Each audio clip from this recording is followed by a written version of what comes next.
Iconoclast tous les jours en direct sur Boursorama, l'info éco pour tous, et on se pose cette question qui n'est pas le fruit du hasard. L'euro est-il vraiment irrévocable? Pourquoi on se pose la question? Parce qu'il y a Mario Draghi, lors de sa conférence de presse à Francfort, qui a suivi le conseil des gouverneurs, l'a laissé entendre. Pierre Sabatier, bonjour. Bonjour. Économiste et directeur du cabinet PrimeView. On comprend bien en creux qu'hier, Mario Draghi a cherché à rassurer sur les risques politiques dont on parle de plus en plus, qui pèsent sur la zone euro. Il a affirmé pour la première fois, il a dit voilà, l'euro, c'est irrévocable. Voilà. Irréversible, oui, effectivement. Il a dit oui, irrévocable, irréversible, ça dépend comment on le traduit oui, bien sûr. de l'anglais. Oui. Est-ce qu'il est dans son rôle en tant que gardien de l'euro, parce que le terme est fort et on... Alors, est-ce qu'il est dans ce rôle? Probablement, ça reste quand même le président de la Banque Centrale Européenne.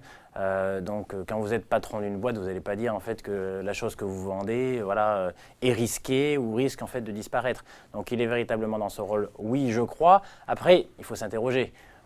Pourquoi a-t-il besoin de le dire? C'est parce qu'aujourd'hui, effectivement, en fait, le climat est de moins en moins, en fait. En gros, le caractère bancal de la construction de la zone euro à travers l'euro se révèle. Bancal, pourquoi on le rappelle? Parce qu'il n'y a pas de budget européen, voilà, parce qu'il n'y a pas en fait, il faut, de solidarité en Europe, c'est ça? Il ne faut c'est ça? pas réinventer l'eau chaude. La réalité, c'est que pour qu'une zone monétaire unifiée en fait, soit pérenne dans le temps, une zone monétaire unifiée, c'est-à-dire même monnaie pour tout le monde, soit pérenne dans le temps, et ce n'est pas vrai qu'en Europe. Il y a trois conditions nécessaires en fait, pour qu'elle puisse être pérenne dans le temps. Le premier, c'est les transferts financiers. Transferts budgétaires, les pays excédentaires recyclent leurs excédents dans les déficits des autres. En gros, les Allemands payent pour les Espagnols, prenons un exemple. Ok, pas de souci. Donc le déséquilibre est soutenable, puisqu'en fait, certains payent pour d'autres. C'est ce que font des régions chez nous par rapport à d'autres. C'est pas le cas aujourd'hui. C'est pas le cas aujourd'hui, ça c'est le premier point. Mais il y a deux autres solutions en fait pour que la solution soit pérenne, que les déséquilibres en gros ne mènent pas jusqu'à l'explosion.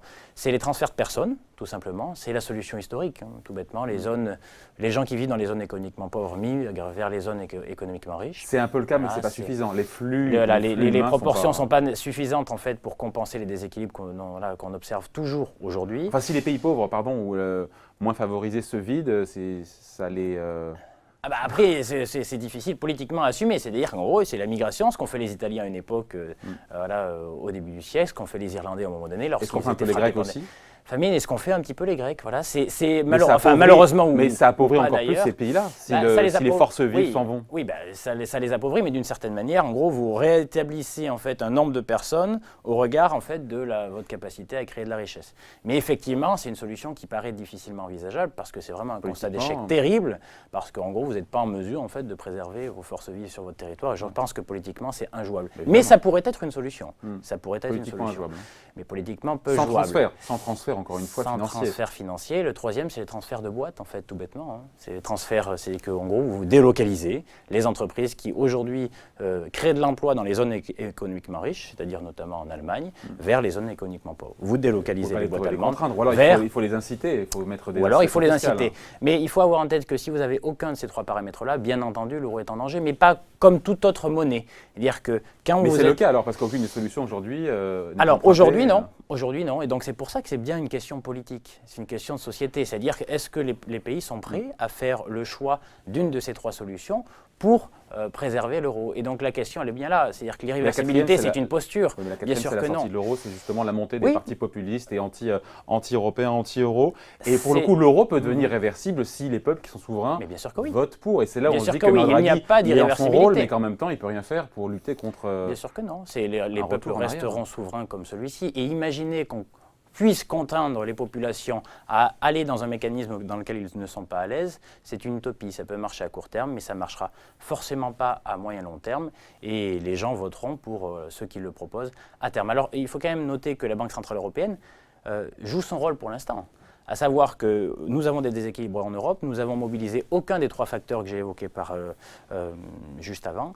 Et aujourd'hui, donc, la Banque Centrale Européenne gagne du temps. Parce que du coup, elle émet des billets de banque en fait, tous les mois, dans des proportions qui sont assez considérables, 80 milliards d'euros par mois émis, créés en fait en termes monétaires par la Banque centrale qu'elle injecte dans les marchés jusque maintenant. En avril, elle est passée à 60 milliards d'euros par mois, alors que la zone n'en a pas besoin. C'est ça qui est formidable. Dans son ensemble, quand on regarde la zone. Dans son ensemble, c'est-à-dire que la zone euro, effectivement, d'un point de vue agrégé, a des fondamentaux formidables.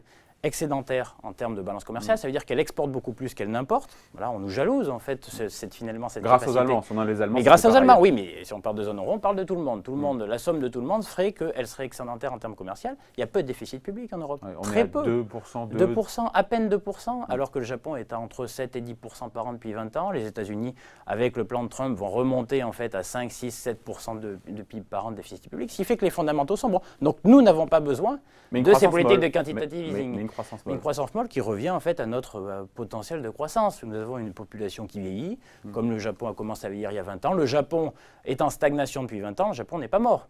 C'est-à-dire qu'il n'y a pas de croissance au Japon depuis 20 ans. Bah, voilà, il y en a par habitant. Il y a une croissance au Japon par habitant. Un peu par habitant, comme chez nous. Comme chez nous, tout simplement. En fait, voilà, notre potentiel de croissance est faible, mais ça, c'est pas donc le véritable problème. objectif de la BCE avec ce méga plan à 1700 milliards d'euros déversés sur les marchés depuis avril 2015. Oui, c'est ça. Et jusqu'à la fin d'année, il y aura encore 600 milliards d'euros de plus déversés sur les marchés en rachat d'actifs. Oui. Finalement, c'était pour éviter peut-être justement une réouverture de la crise des dettes souveraines dans certains pays qui auraient du mal à se financer. C'était pour que les pays en difficulté puissent se financer facilement. C'est ça le vrai. Bien sûr, mais qu'on soit clair, en fait, la Banque centrale européenne achète du temps véritable pour que vous laissez les politiques actuelles trouver les moyens de mobiliser un des trois facteurs que j'évoquais tout à l'heure. Mais au bout du compte, vous pouvez faire ce que vous voulez. Ça n'avance pas trop de ce point de vue. Aujourd'hui, en fait, effectivement, il n'y a pas de véritable consensus pour aller dans une direction plutôt qu'une autre. Donc, bien sûr que non. L'euro, qui est un outil, ne l'oublions pas. C'est-à-dire que les gens confondent souvent l'euro en tant que monnaie avec l'idée européenne. Voilà, c'est quelque chose de relativement étrange quand vous êtes économiste, parce qu'en fait, ce n'est qu'un outil au service en fait, d'une économie. Et aujourd'hui, concrètement, la réversibilité, elle est possible. Mais ça, pour le coup, c'est un choix politique. Et là, on sort de mon métier. C'est-à-dire que mon métier, c'est poser un diagnostic. Aujourd'hui, la zone est bancale, comme toute zone monétaire unifiée, qui n'a pas créé les transferts nécessaires pour compenser les déséquilibres. Il y a une quatrième solution qu'on n'a pas évoquée, qu'on évoque rarement. Tout le monde vous parle effectivement de convergence fiscale, sociale des pays de la zone euro pour… Convergence ou coordination? Alors, attention, c'est-à-dire que beaucoup de gens parlent de convergence, si c'est coordination, c'est bien. Voilà, convergence, c'est pas la même chose. Pourquoi en fait ça serait en gros… Un même taux de fiscalité partout pour tout le monde. Notamment… Mais sauf que c'est nier quoi? C'est nier que les qualités et les défauts des Allemands ne sont pas les mêmes que les qualités et les défauts des Espagnols. C'est pour éviter le dumping fiscal, vous avez compris oui, ça. Mais en réalité, parce que nous ne sommes pas en mesure de créer les conditions du maintien de nos différences, à travers les trois paramètres que j'évoquais jusque-là, on les fait disparaître. Eh bien, il faut avoir en tête qu'une chose, c'est que quand vous pensez que la richesse naît de la diversité, parce qu'on aime bien ce mot, c'est-à-dire que utiliser la diversité comme un moteur de création de richesse, c'est vrai, mais la diversité, elle sous-tend les différences. Et donc la convergence unique vers la même chose est probablement pas ce à quoi il faut adhérer, c'est-à-dire que véritablement cette convergence-là, elle est essentiellement la réponse à notre incapacité de mobiliser un des trois paramètres naturels qu'il est nécessaire en fait de mobiliser pour avoir une zone monétaire unifiée pérenne dans le temps. Bon, dernière question, Pierre Sabatier. Hier, lors de la conférence de presse de Mario Draghi, c'était l'occasion de réaffirmer en tout cas une nouvelle prévision de croissance pour la zone euro, 1,8 au lieu d'1,7%, 1,8% pour cette année.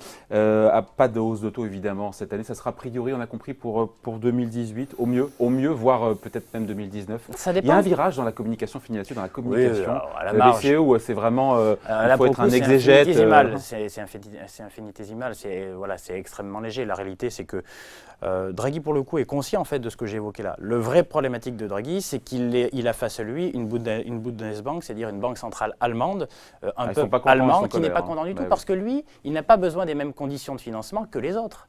Lorsque les taux sont très bas en Allemagne, simplement de par leur qualité aujourd'hui, dans le monde de l'épargne internationale, l'obligation allemande c'est top parce qu'il y a des excédents publics, la croissance est relativement bien là, on sait qu'ils paieront quoi qu'il se passe, alors que les autres, voilà, donc l'état de fait, c'est la conséquence, c'est qu'ils payent leurs dettes sur 10 ans autour de 0,3% par an, mais autant c'est bien pour les entreprises, mais c'est très mauvais pour ceux qui possèdent le patrimoine. Parce qu'aujourd'hui, il n'y a plus du tout de rémunération du patrimoine. Et n'oubliez pas que les Allemands sont une population qui vieillit vite. Ça veut dire que le pourcentage de gens qui vivent aussi de ce patrimoine-là est très important. Donc on a vraiment un schisme et un conflit au sein de la Banque Centrale Européenne entre des Allemands qui voudraient en fait qu'on sorte de cette politique de taux zéro dont les autres ont besoin, les Italiens, les Espagnols et les Français à la marge, alors qu'eux auraient ou pourraient supporter des taux qui soient plus élevés, qui, in fine, ne pèseraient pas trop sur leur tissu entrepreneurial, et au contraire, permettraient de profiter, en tout cas d'améliorer le moral d'un certain nombre de seniors